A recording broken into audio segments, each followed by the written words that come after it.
로마서 13장 1절서부터 14.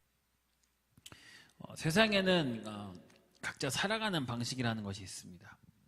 각 지역마다 살아가는 방식이 다르고 나라마다 살아가는 방식이 다릅니다. 각자 나이에 맞는 방식도 다르고 10대, 20대, 30대, 40대, 50대, 60대가 다 다르고 사회생활에 맞춰 살아가는 방식 또한 다르고 직업에 따른 생활 방식도 다릅니다. 또는 부모가 살아가는 방식, 자녀가 살아가는 방식, 아픈 사람이 살아가는 방식, 참으로 많은 종류의 사람들이 각자에 맞는 살아가는 방식이 존재합니다. 사람이 살아가는 방식뿐만이 아니라 동물에게도 각자의 양육 방식이라고 해서 살아가는 방식이 있고, 심지어 식물에게도 각자의 살아가는 방식이 있습니다. 그것이 존재하죠. 이제 어느 한 그에서 이제 교회 인식에 대한 리서치를 한 적이 있는데, 한국 교회의 성도들은 자신이 출석하는 교회에 대해 만족하냐 안 하냐에 대한 리서치였어요. 만족한다고 대답한 사람이 대략 86% 정도였다고 합니다. 나머지 분들은 뭐 기타 등등이겠죠. 반면 우리나라 전 국민을 대상으로 한국 교회에 대한 신뢰도를 조사한 결과 대략 64%가 나왔습니다. 어떤 여론조사에서는 우리나라 국민들 중에 74%가 한국 교회를 신뢰하지 않는다라고 대답했어요. 이 조사를 통해서 알 수 있었던 것은 한국 교회 성도들에 비해 우리나라 국민들은 한국 교회를 비판적으로 보고 있다라는 것이죠. 요즘 매체를 봐도 알 수 있죠. 기독교가 특히나 요즘은 신기하게도 나쁜 일을 해서 욕먹는 것도 있지만 좋은 일을 해도 그를 그렇게 좋게 보지 않는 것도 많습니다. 가식이다, 세금을 막기 위한 거다, 뭐 이런 식의 여러 가지 이제 생각들이 이제 비판적으로 교회를 보고 있다라는 것이죠. 한국 교회가 그만큼이나 우리나라 국민들에게 긍정적인 영향을 끼치지 못하고 있다는 뜻이고, 하나님께서 세상이 빛과 소금이 되라라고 명령하셨는데 그 역할을 제대로 수행하지 못하고 있다는 뜻이기도 합니다. 사도 바울은 오늘 본문을 통해 뭐라고 얘기하냐면, 세상 속에서 크리스천이 살아가는 방법, 그러니까 크리스천 어떻게 살아가야 선한 영향력을 끼칠 수 있는가, 어떻게 살아감으로써 선한 영향력을 끼쳐야만 하는가에 대해서 얘기하고 있습니다. 오늘 한국 교회뿐만이 아니라 전 세계 교회가 아무런 영향을 끼치지 못하고 있고, 오히려 비난과 손가락질을 당하고 있는 것을 부정하지 못하는 사실이기도 합니다. 그래서 오늘 본문에 바울이 말하는 세상 속의 크리스천은 어떤 방식으로 말하고 있는지를 살펴보도록 하겠습니다. 첫 번째로 뭐라고 하냐면은 1절부터 나오죠. 위에 있는 권세에게 복종하라고 얘기합니다. 이 위에 있는 권세. 1절에 나오는 이 위에 있는 권세는 일반적으로 국가의 지도자나 공동체의 지도자를 의미한다고 볼 수 있습니다. 여기서 복종하라고 나온다는 말은요, 그 헬라어로 뭐라고 하면 히포타스라고 그래요. 좀 들어보셨나요? 히포타스. 어떤 말로는 히포타스라고 하기도 하는데 좀 어디서 많이 들어보셨을 거예요. 그냥 이 뜻이 복종하라가 아니라요, 뭐라고 나오냐면 좀 더 엄격한 겁니다.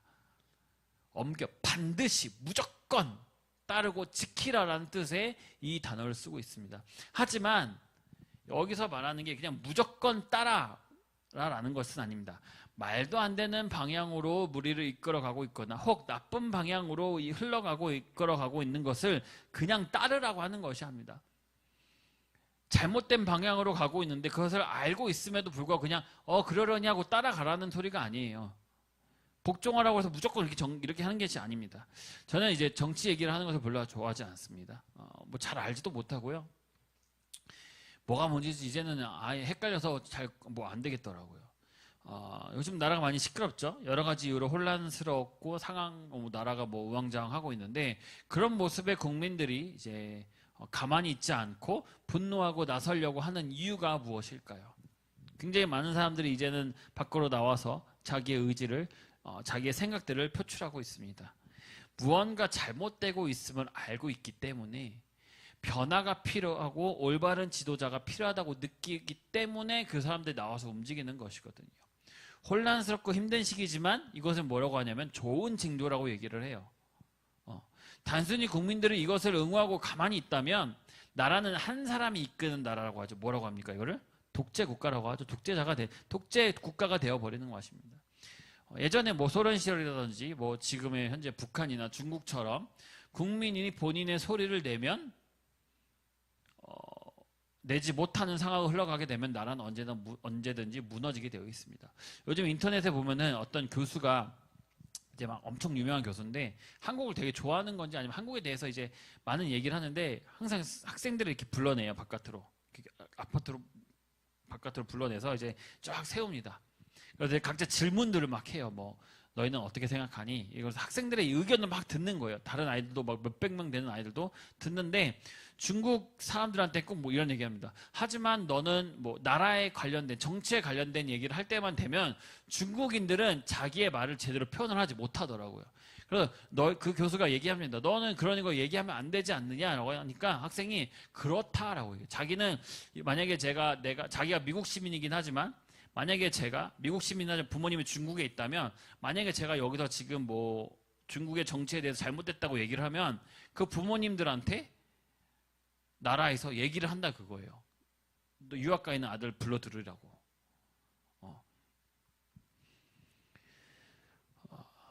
그러나 지금 이렇게 우리나라를 사랑하는 마음, 그 나라가 살아가는 가족을 그 나라에 살아가는 가족을 위한 마음, 그리고 앞으로의 세대를 위해 목소리를 내는 것은 굉장히 용기 있고 올바른 행위라고 생각합니다. 바울도 말합니다. 국가 권력에 대한 복종에는 전제 조건이 있다고 얘기를 하거든요. 바로 그 권세가 하나님으로부터 왔기 때문에 복종하라고 얘기하는 거예요. 하나님으로 오는 것. 국가 권력이 하나님의 말씀을 거스른다면 그 잘못된 통치자의 행위에 대해서는 신앙을 지키며 저항해야 된다고 하는 것입니다. 따라야 돼. 나라의 지도자를 따라가. 그러나 그가 하나님의 말씀을 또 거스른 곳으로 가고 있다면 그것은 안 돼라고 얘기를 하는 거예요. 그냥 무조건 따르라고 얘기하는 것이 아닙니다. 세상에 그 어떤 권력도 누가 주셨다고 얘기합니까? 나오잖아요. 하나님으로부터 왔다고 얘기를 하잖아요. 세상의 모든 권력은 하나님으로부터 하나님보다 그 위에 있을 수가 없기 때문에 즉 그 바울이 말하는 그 권력에 대한 복종은 사람을 얘기하는 것이 아닙니다. 사람이 만든 것들을 말하는 것이 아니라 모든 것을 주관하시고 주신 하나님께 복종을 하라는 의미예요. 이번에 그 미국 대통령으로 트럼프가 당선이 됐죠. 대단하지 않습니까? 당선이 되고 새벽 2시가 됐는데 이제 지지자들 앞에 나와서 막 연설을 한 적이 있어요. 되자마자 새벽 2시인데 뭐라고 얘기하냐면 많은 사람들이 자기한테 얘기를 하더라. 하나님께서 너의 목숨을 그러니까 트럼프의 목숨을 살려주신 데는 이유가 있고 이유는 우리나라를 구하고 우리나라를 위대하게 회복시키기 위해서다라고 얘기했다고 해요. 사람들이. 그래서 자기도 그 말에 동의한다고 얘기를 하더라고요. 하나님께서 나를 살려주신 데는 그 이유가 있을 것이다 라고 얘기를 하는 거예요. 그 연설 전에는 대통령이 되기 전에 그 막 이렇게 유세하러 다니잖아요. 그때 뭐라고 얘기하냐면요. 미국을 다시 기도하는 나라로 만들 것이다 라고 얘기를 해요. 굉장히 많은 얘기를 했어요. 미국의 가장 큰 문제는 종교와 기독교를 잃어버렸기 때문이다. 미국인 집에는 성경이 있어야 한다. 성경은 미국을 다시 위대하게 만들기 위한 가장 중요한 것이라고 얘기를 많이 하고 다녔어요. 우리는 하나님을 사랑하고 우리는 하나님의 모든 것을 보호해야 하고 기독교를 우리 삶으로 다시 가져와야 하고 미국을 기도하는 나라로 만들어야 되고 하나님께서 위대한 우리나라를 축복해 주시기를 다시 위대한 나라가 되기를 기도한다라고 이렇게 연설을 하고 다녔어요. 이것이 사람들이 트럼프를 뽑은 가장 첫 번째 이유가 아닌가라고 생각합니다.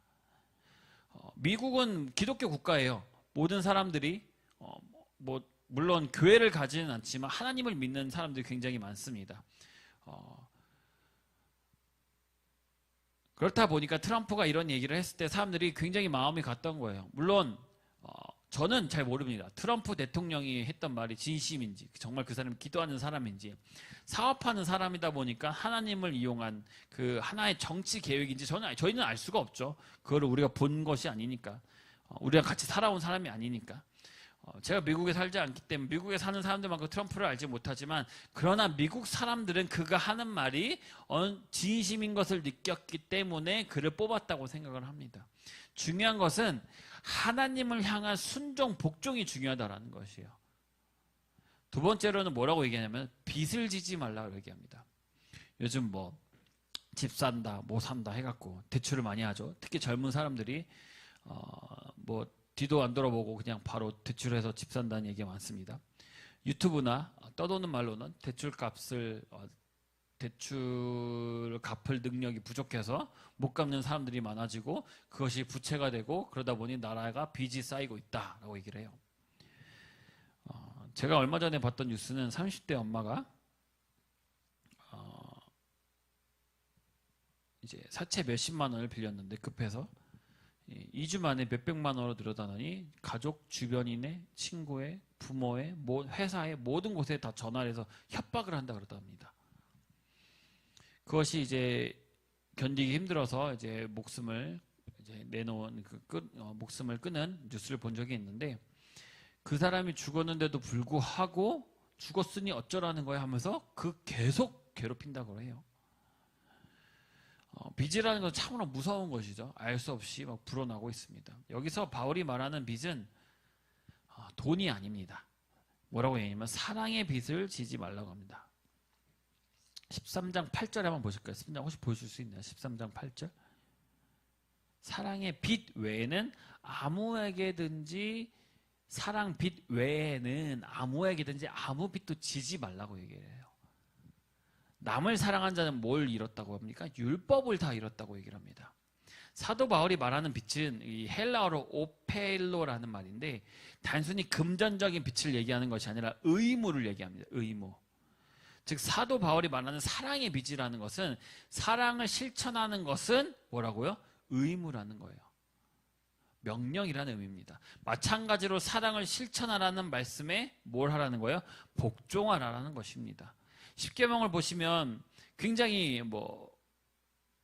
아까 여기 말씀에 나오지만 도둑질하지 말라, 간음하지 말라 막 나오잖아요. 굉장히 많이 십계명 쫙 있는데 십계명을 보시면 하나님을 사랑하고 이웃을 사랑하라라는 큰 두 가지를 볼 수 있습니다. 구약의 율법 조항들은 뭐라고 되어 있냐면 모두 사랑과 관련되어 있습니다. 사랑. 예수님께서 십자가에 돌아가시고 우리를 구원하신 이유가 뭐예요? 우리를 사랑하시기 때문에. 사랑의 빚을 지지 않고 사랑을 베푸는 사람은 모든 율법을 완성한 사람이라고 얘기를 하고 있죠.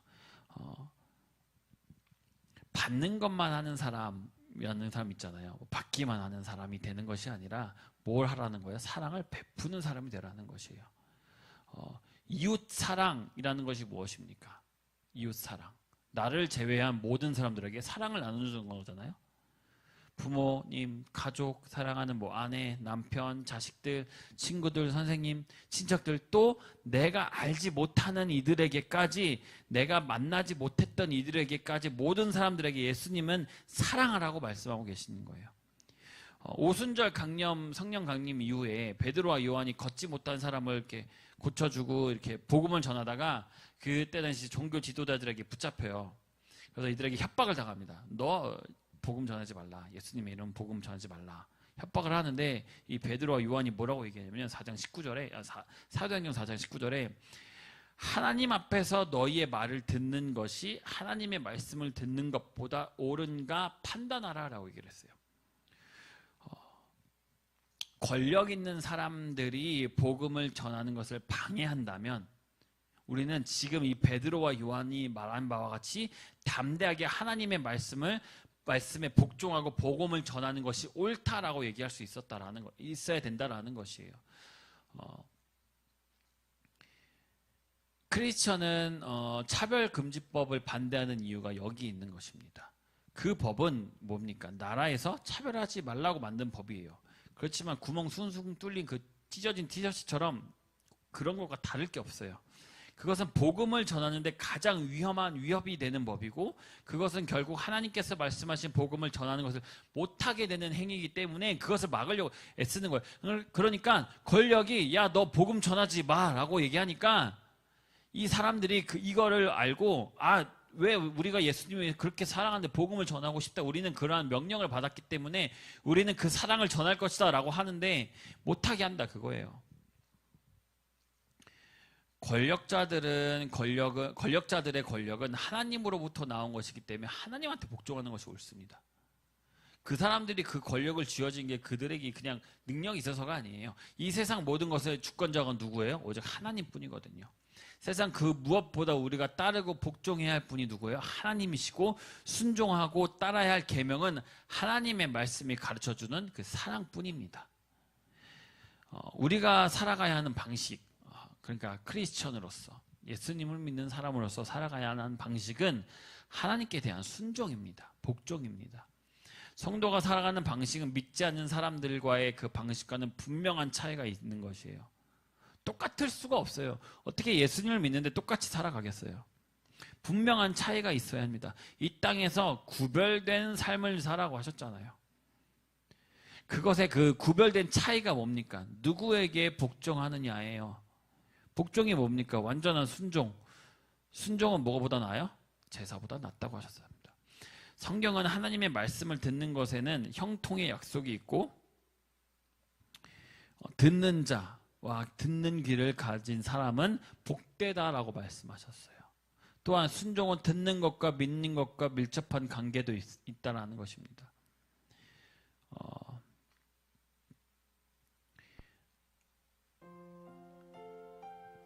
하나님의 뜻대로 순종하는 자만이 어디에 들어갈 수 있다고 했어요? 천국에 들어갈 수 있다고 하셨거든요. 그 집에 반석 위에 짓는 지혜로운 사람이라 했으며 하나님 뜻대로 행하는 자가 예수님의 형제며 자매며 모친이라고 말씀하셨습니다. 우리가 살아가야 하는 방식은요, 예수 그리스도의 옷을 입는 방식입니다. 나옵니다. 말씀에 나오잖아요. 예수 그리스도의 옷을 입으라고 하잖아요. 예수님의 영이신 성령님은 우리에게 부어주신 하나님을 묵상하고 성령님의 옷으로 입는 삶, 사랑하는 삶, 성령 충만하고 채워진 삶, 말씀이 육신되고 예수님을 묵상하는 삶이 우리가 살아가는 방식이라는 것이에요. 물론 세상에서 살아가면서 그것에 따라갈 수밖에 없어요. 그런 상황도 있을 겁니다. 어쩔 수 없이 해야 되고 어쩔 수 없이 가야 되고 어쩔 수 없이. 근데 그 어쩔 수 없이라는 것이 하나가 시작되면 끝이 없는 거예요. 구별된 삶을 살아가는 것은 무엇이에요? 거절할 줄도 알아야 되고 비켜갈 줄도 알아야 되고 그것에 대해서 내가 절제할 줄도 알아야 되는 것이 구별된 삶이라는 거예요. 그냥 이러쿵 저러쿵 하는 이유로 핑계대고 다 하면 그게 내가 살아가는 방식이 세상 사람들과 뭐가 다를 게 뭐가 있습니까? 그냥 단순히 주일날 예배 오는 거 하나 말고는 뭐가 있겠어요? 오늘도 내일뿐만이 아니라 앞으로도 우리는 하나님께 절대 복종하고 주님께서 주신 명령대로 사랑을 베풀고 그렇게 살아감으로써 세상 속에서 선한 영향력을 끼치는 주님의 백성들이 되는 것입니다. 여러분 사랑하시길 바랍니다. 주님의 뜻을 따르시길 바랍니다. 하나님의 하신 말씀대로 살아가는 여러분이 되시길 바랍니다. 그리스도의 옷을 입고 살아가는 여러분이 되시길 바랍니다. 이제는 우리 주 예수 그리스도의 은혜와 하나님 아버지의 거룩하신 사랑과 살아계시고 지금도 함께 하시며 사명을 감당할 수 있도록 기름 부으심으로 인도하시는 성령님의 그 크신 은혜와 사랑이 우리 모든 교회와 성도와 축복교회 지금도 영원토록 함께 있을지어다. 아멘.